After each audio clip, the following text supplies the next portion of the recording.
him, we spoke to him about what we're trying to do, which was to raise awareness in the Greek audiovisual industry around the climate crisis and what other countries are doing, what people across the world are doing in terms of their operations when it comes to film sets, and also how they try to find ways to integrate its interconnectedness in terms of how what is happening to the planet is affecting what is happening to people.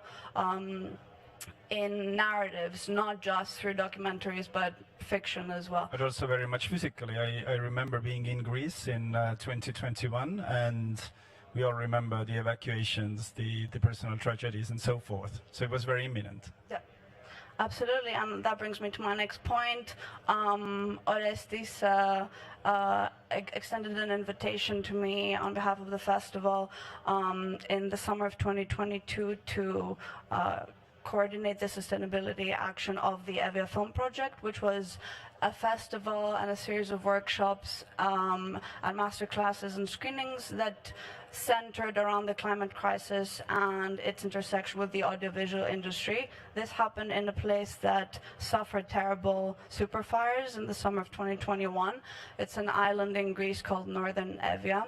The Evia Film Project is actually happening again this June, from the 20th to 24th. And what we tried to do collectively was to find a way to create the operational aspect of the festival itself to mirror its theme. So it made no sense to talk the talk and not walk the walk, so to speak. That would be not just irresponsible, but dangerous.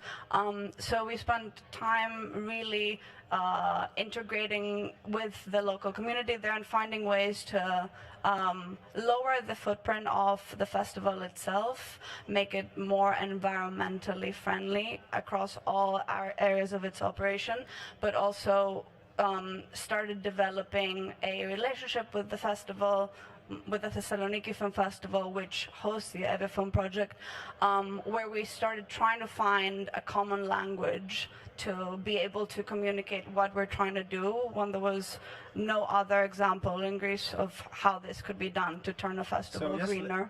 Yeah, so let's really talk about this common language. And I think when we were preparing this panel and when we met in Thessaloniki a few months ago, then one of the striking parts of the conversation, at least for me, was that we tend to think about sustainability as a yes-no rather than a journey type of a question.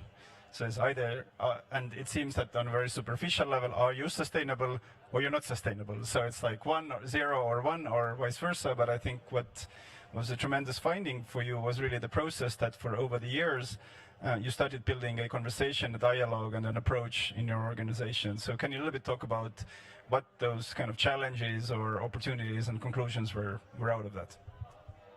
Sure. So I had the fortune to collaborate with the Thessaloniki Film Festival on 3 festivals so far, and now on the 4th.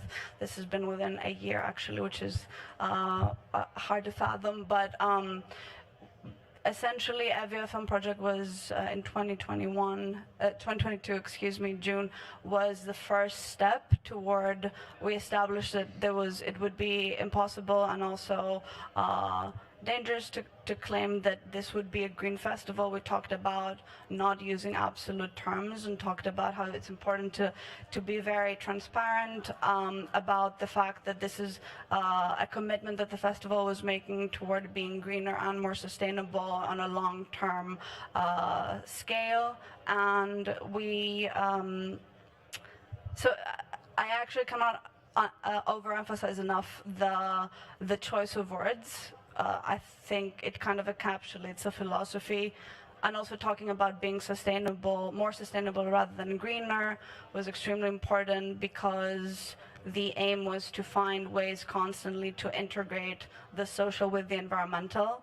And what has been interesting, the challenges have been the source of accomplishment, but also a source of growth, in that ultimately what we try to do is to, and we keep trying to do that, is to focus on resources and kind of making them more sustainable, which actually is something that reduces waste and has a financial benefit as well, of course, and also reducing consumption. In that sense, moving toward a more circular model where we focus a lot on every aspect of the operations being filtered through what does it mean to be more sustainable than we are now or we were in the previous version, and finding ways through collaborations. Another area that really enhanced the benefits and the success of the festival, I believe, in becoming more sustainable, has been also focusing a lot on collaboration and forming alliances with the environmental sector in Greece, because at the moment there hasn't been another organization in the audiovisual sector that we could kind of turn to, even though we really wanted to, and finding ways to make the sort of very important topics that are around the climate crisis and social justice more easy to digest and integrate. So it's really sharing your festival's responsibility. It's giving up a bit, but it's building an alliance in a place where no one has gone before. I think it's fair to, no one has been before, but starting from 0 to maybe not 1, but starting from not having this topic in the conversation, and then trying to find ways to integrate it in its identity, we have turned to many organizations in the environmental sector and in the circular economy businesses, especially when it comes to waste management, which is a very big one in terms of emissions. Yeah. So I understand that in the overall perspective, Greece, out of many places, has shown an extraordinary pivot. I understand that the Greek Film Center itself has adopted a green practice. Can you a little bit and shortly talk about this as well? The practice itself? Yeah, that they were inspired by what other countries were doing and bringing it into their ecosystem. I'm not the right person to really go into too much detail. All I can say is what I know, and they have shared.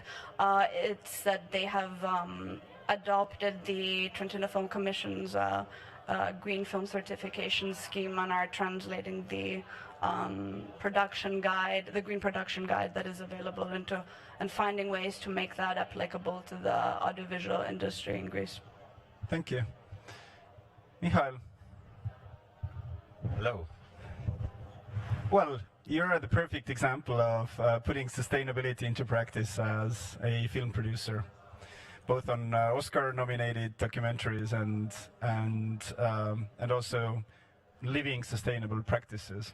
Well, thanks God, it's not just me, because while I was listening to you, I was asking myself, oh God, I was remembering how we got into this whole sustainability thing with Terra Mata, and I just thought, few things. So Terra Mata, we are Austrian and German-based production company producing featured documentaries, television documentaries, scripted, so various formats, and strangely and wonderfully, but also horribly, our name is Terra Mata, Mother Earth. So I have to admit, I joined 2012, and I just realized that sustainability was not really any common word back then. So really, and probably if I wouldn't have joined Terra Mata, I wouldn't be in my thinking probably only a few years ago. So this comes also with a big, for me, lucky position, because now that was the first time I got the feeling to do something useful with the company, working with the company. And also what you said, I think, no, I'm jumping already in the daily thing, but maybe let's getting back to this. So it's not a black or white question, it's a journey, and I don't know how many of you are producers or filmmakers. We ourselves within the team, and a lot of wonderfully, my colleagues are here, and for sure happy to get into conversations afterwards, because they're way more capable of doing telling the right thing than me. So it's a kind of, I wouldn't say daily, but whenever we do a film project or planning a new one, on the feature docs we're doing, we always ask ourselves, can we create some impact with the project we are doing? I mean, like now looking back, yes, Terra Mata, Mother Earth, doing blue chip, high-end, beautiful documentaries about animals, the world, wherever. I mean, I think we've been everywhere with the whole teams. And not only a few years ago, but really 6-7 years ago, it was already starting. You know, it's not the world anymore, which we know. So, but you were still forced to show only the beauty. But it started working with us, and then we kind of were forced in dealing with this, and staying true to the name, and started.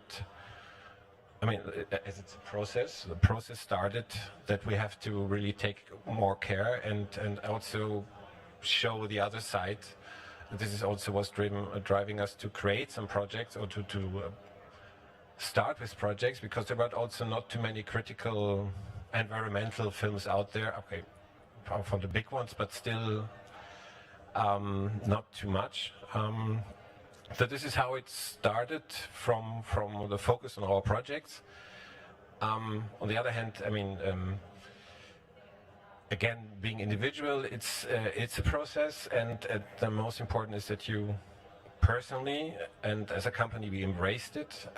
You start to have a different mindset, because in the beginning, as you said, it's not only about money, it's really creating a different mindset and start to question things on a practical level. You know, how can I save energy, how can I reduce waste, and So, but let's put it kind of into a very practical perspective, and I'm quite interested about it, because for many film producers, we all know that we're operating on a shoestring budgets. We have to pitch our projects to financiers who have their certain types of agendas, and maybe I'm wrong, but I really haven't come across to a financier that would be extraordinarily excited about for you to be a sustainable production house.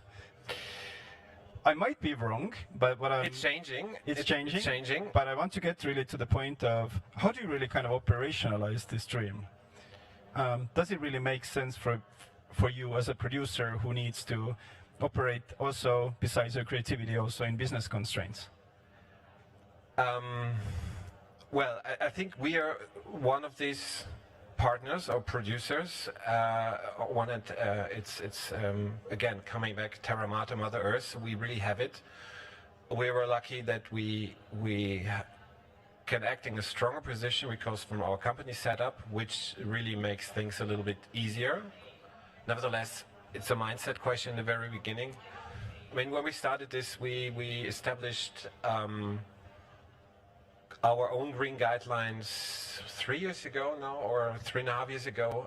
So we really took it very serious, because we found guidelines where we thought this is not going far enough, kind of, because it's kind of a schizophrenic thing. So you travel everywhere, show the beauty, show the shit, but still you're traveling. I mean, but you have to go there, otherwise you cannot film it. And so there's already this real conflict which you have, and but somehow you have to come to peace with it, because not showing it and not doing it is also not an option, because because people have to know. So kind of we found a way to compensate everything what is unavoidable, but nevertheless came up with our own guidelines, which also includes that we that everybody working with us has to follow these guidelines, which also include that from a budgetary issue, it's can be a little bit more expensive partly, but again, it's first of all the mindset. But the change comes from within. The change comes from in our situation, and we realize we are driving also others and help others to do the change, as it is not only about money. But then we also realized in the beginning, now there are a lot of activities, companies and possibilities how to compensate, or who are checking. You get awards, or you get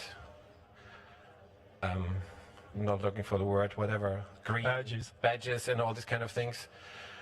I remember that when we started this, we had a look and thought, this is really, that there are people who want to make money, right? Because it was suddenly a new business comes out of the business of saving, working sustainability. So we were also upset with this, and there were not that many funding opportunities or support opportunities, which is now growing, which is great, because it, at some level, if you have a bigger production, it costs money. So it's you know, the equipment is more expensive at this point. So it will take some time for a transition. So now more options are there, but it was a process, and we were lucky, and that we really had the possibilities and really embraced it. So and then that leads me actually to the point that you were one of the creators of the Screen Institute, and now we have the applause. The Atmos, yeah. So, Nikki, can you a little bit talk about the Screen Institute and how Screen Institute is putting sustainability into the training program that you both together designed? Well, first of all, Stan, thanks a lot for uniting us and for offering us this spot here. I've been calculating, we go over 2 decades back, and I think when we both started out, the industry was completely different. Film festivals, especially, it was all just about, you know, showing films and that it. And in the last 20 years, we just witnessed so many changes. And with you, I'm always so intrigued to hear what will change next. That's a very good question. And I think the Screen Institute, and that's why I'm so thrilled to be part of this wonderful team here with Michael and Maria, Fatima, John, who are in the room, our colleagues also from the founder, Taramata, because we want to prepare the new generation of film professionals, not to the change that will come, but basically to the necessities that are there. I mean, talking about sustainability management, and I really want to stress that we at the Institute, we are not offering green production like many of our established colleagues. There's a lot of courses right now, as you all know, for those film producers, production runners, location scouts who want to be more green, but we see the sustainable aspect in a really 360 degrees aspect, that it also concerns the way you run your office, but not only on technicalities, but also, of course, how you work with your people, how mental well-being is implemented. And honestly, I think this course now is more needed than ever, because we all know how our industry is. We all need money. We are all filmmakers. We need a lot of money, so we need funding. Funding in Europe luckily still exists, but this funding money now is more and more connected to the topic we've been talking here about the last 1 hour. My firm belief is that no film in Europe will be funded in the next couple of years, not a single one, if they don't have a clear sustainability strategy. And Stan, we agree on this. It doesn't mean we're using glass bottles instead of plastic bottles, that we take trains as much as we can. It really must be a strategy. Just like in the old days when we had to adapt to new implementations like VODs, computers, you know, radio didn't kill the TV star. We all know it's just a next step, and we invite you all to go with us on this journey. We have a very interesting setup because we offer 4 courses in each year. I think I have also yes, and can we put the slides, please? So the big difference also, to state it maybe, between us and many established players like Aave, which I did myself and I love, Ace, Midpoint, we are not so much for developing film projects, so we will not ask you to come with a script and tell you, you know, the best way to finance and work on it, but we really want to work with you on becoming a more up-to-date professional who will be able actually to work in this industry in the next couple of years. This is about us. I hope you can read it, but basically this was already mentioned. So what I want to state is that we are the only European Union funded provider from Austria. So even the Creative Europe media is out there for more than 30 years. First time it comes to Austria. This is our values, as you see. Enough discussed today, but can never be enough discussed. Sustainability, inclusion, also very important right now. And actually also, I think as many people don't know exactly what sustainability is. Same goes for inclusion. How inclusive is it? Was the small boy from Africa in last night's opening film My Ven? I don't think this is the kind of inclusion that is meant. Collaboration, very important. It was the first punch of the marche. But nobody is laughing. Okay, you have to watch the My Ven movie, then you will understand. Of course, quality. We make sure that all our courses are on a very high level of quality in terms of selected participant, but of course also in terms of experts and mentors being there. And we focus also on digital tools because obviously we all learn from Corona, but also an interesting learning. We just discussed this yesterday with our funders. We still believe that there must be a hybrid solution in the future. So we are not eager and looking around. I hope you all agreed to do just digital courses. So for example, the sustainability management course will be hybrid. That means we will have one part in June on site, and then we will have a follow-up in November. So these are the 4 courses. Sustainability management, as mentioned, is in June. I can make a big offer. The first one who raises his hand and wants to apply can still get a scholarship because we just recently... we have somebody. Fatima, 2, 3, yeah, please. Okay, very good. My colleague Fatima is back there. The course is already... Please raise your hands again and look at Fatima. Oh my Very God. good, very good. Because we can still take some... I forgot my auction hammer. He said it's 1, for free. God. 2, 3. No, I didn't say for free. Scholarship. I said scholarship. You don't even listen to me. Okay, then so about this course, once again, not only greening. We will have experts who will basically explain you on, for example, even how to light your office in the best way possible. A lot about data storage, because we all think, data doesn't crash any garbage or any mess. How much we lose also with all this data, how to handle it, because of course it is needed. You can tell this as a producer better. Decluttering your data. Yes, exactly.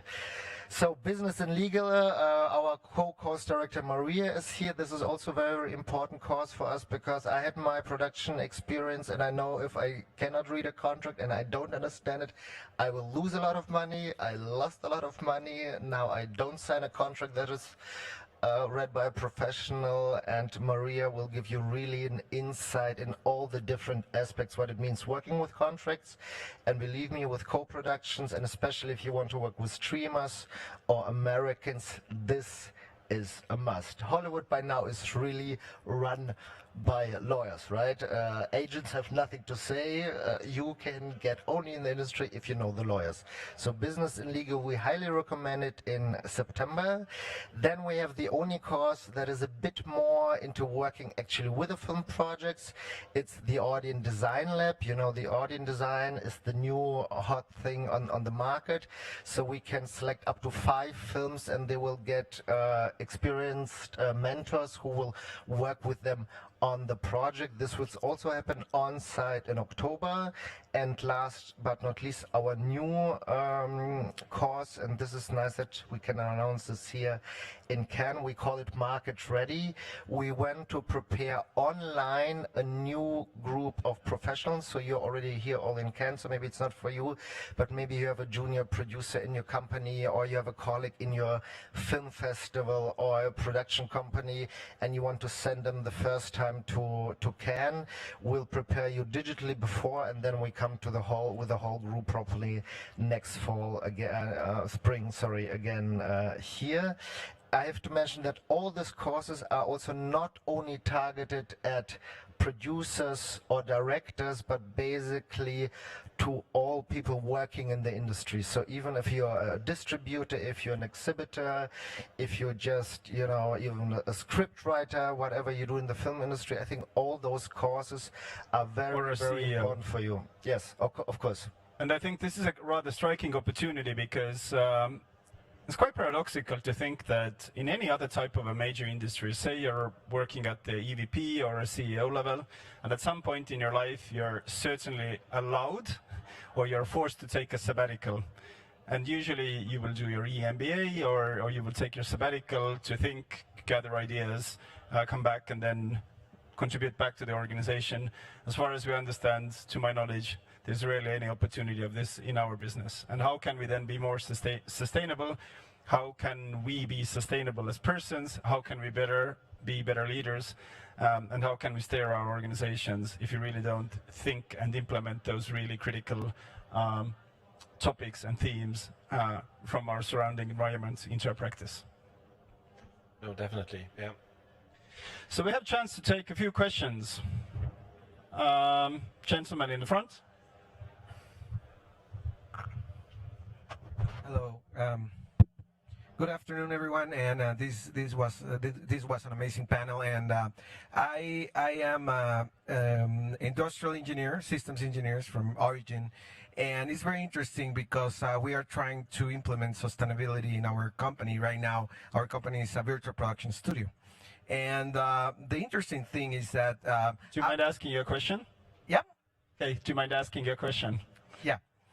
So why the industrial engineering career and of course is for long ago all what you're talking about sustainability is covered in things like ISO 14 and OSHA. I don't know if you're familiar with that standards. So why it's taking that long in the film industry? Because you don't see industrial engineers on set, you don't see industrial engineers on production companies, and you don't see industrial engineers in panels like yours. Why? That's a good point, though. Thank you. I'm thinking. Maybe it's It's a valid question. It's a good point. I was just trying to imagine set life. I mean, from the technical perspective, I mean, I assume, and for sure, all technical equipment is produced I mean, it's checked. It's whatever functioning. So I'm from a technical engineering, from set construction. Yeah, I don't know. It started really not too long ago. That's true. As I also said before. Before it was really how to get things done which look best for least cost. I mean, right? Optimizing, but in various, like in more or less every industry. Still, I'm not sure how much a technical engineer would help on a film set. So I think it's.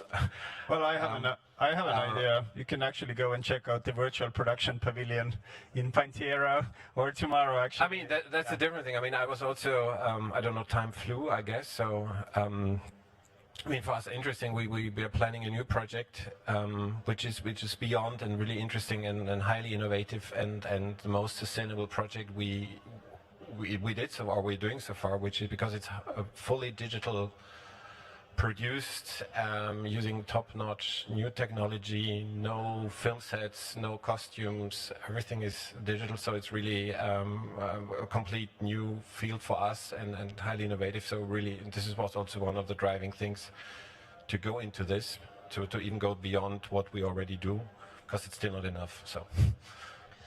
Yeah, but I think it's a very good point, and honestly, I don't want to bitch about our industry. We're very slow. Even so, we are supposed to be the front runners. If we look at, IT, they're much, much faster. So I think we are dinosaurs because we've been doing it. It's only 100 years, but still, I mean, remember how long 35 was on, and now it's digital, and some people still prefer to do 35, which is all fair.